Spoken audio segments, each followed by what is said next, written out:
વિદ્યાર્થી મિત્રો, આજે આપણે ધોરણ 11માં વિષય ભૂગોળમાં જે દ્વિતીય પરીક્ષા માટે જે એક આઈએમપી મોડલ પેપર બનાવ્યું છે તો એનું આપણે સોલ્યુશન કરીશું.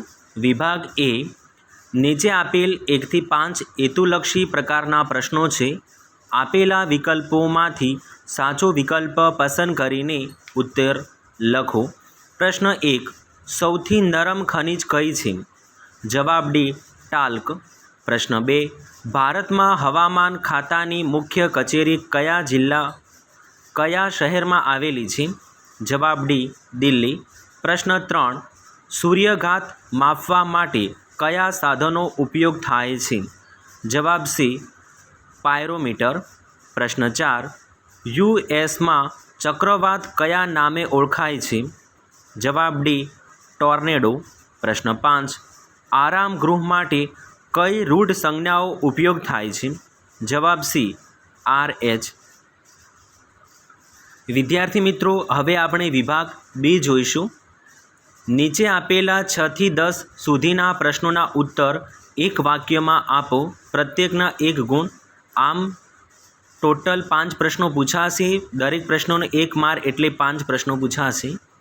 તો પ્રશ્ન નંબર 6, ખનિજના મુખ્ય પ્રકારો જણાવો. પ્રશ્ન 7, સમથળ સ્થાપક બળોના મુખ્ય 2 પ્રકારો કયા છે? પ્રશ્ન 8, હવામાન એટલે શું? પ્રશ્ન 9, સૂર્ય કલંકો કોને કહે છે?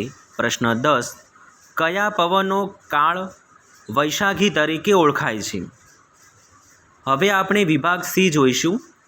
નીચે આપેલા 11 થી 14 સુધીના પ્રશ્નોના સંક્ષિપ્તમાં ઉત્તર આપો. પ્રત્યેકના 2 ગુણ. તો પ્રશ્ન નંબર 11, માનવ ભૂગોળના કોઈપણ 4 વિભાગો જણાવો. પ્રશ્ન 12, ટેરા ફાર્મિંગ શું છે? પ્રશ્ન 13, પૃથ્વીની આંતરિક રચના અનુસાર કેટલા વિભાગ પડે છે? પ્રશ્ન 14, અક્ષાંશ આબોહવા પર કેવી અસર કરે છે? અથવા વૈશ્વિક તાપમાન વૃદ્ધિના નિયંત્રણ માટેના પગલાં જણાવો. તો આપણે વિભાગ ડી જોઈશું. નીચે આપેલા 15 થી 18 સુધીના પ્રશ્નોના મુદ્દાસર ઉત્તર આપો. પ્રત્યેકના 3 ગુણ. પ્રશ્ન 15, ભૂકંપ આલેખ પર ટૂંકી નોંધ તૈયાર કરો. પ્રશ્ન 16, ભૂતકતી એટલે શું? મુખ્ય ભૂતકતીઓ કઈ કઈ છે? પ્રશ્ન 17, ઉચ્ચ પ્રદેશના કોઈપણ 2 પ્રકારો આકૃતિ દોરી સમજાવો. પ્રશ્ન 18, પૃથ્વીનું ઉષ્મા સંતુલન સમજાવો અથવા તાપમાન ઉર્ધ્વ વિતરણ વિશે ટૂંક નોંધ લખો. હવે આપણે વિભાગ એ જોઈશું. નીચે આપેલા 19 થી 22 સુધીના પ્રશ્નોના વિસ્તૃત ઉત્તર આપો. પ્રત્યેકના 5 ગુણ. પ્રશ્ન નંબર 19, પર્વતની વ્યાખ્યા આપી તેના પ્રકારો વિશે વિસ્તૃત નોંધ લખો અથવા પવનનું ઘસારણ, પરિવહન અને નિક્ષેપણ કાર્ય સમજાવો. પ્રશ્ન 20, આબોહવા એટલે શું? આબોહવાના તત્વો વિશે માહિતી આપો.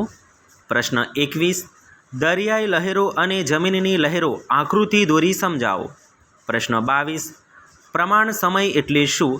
ભારતનો પ્રમાણ સમય કેવી રીતે નક્કી કરવામાં આવે છે? તો આપણે આ એક મોડલ પેપર તૈયાર કર્યું હતું વિદ્યાર્થી મિત્રો, તે તમે જોયું હશે અને અવશ્ય તમને દ્વિતીય પરીક્ષા માટે મદદરૂપ થશે.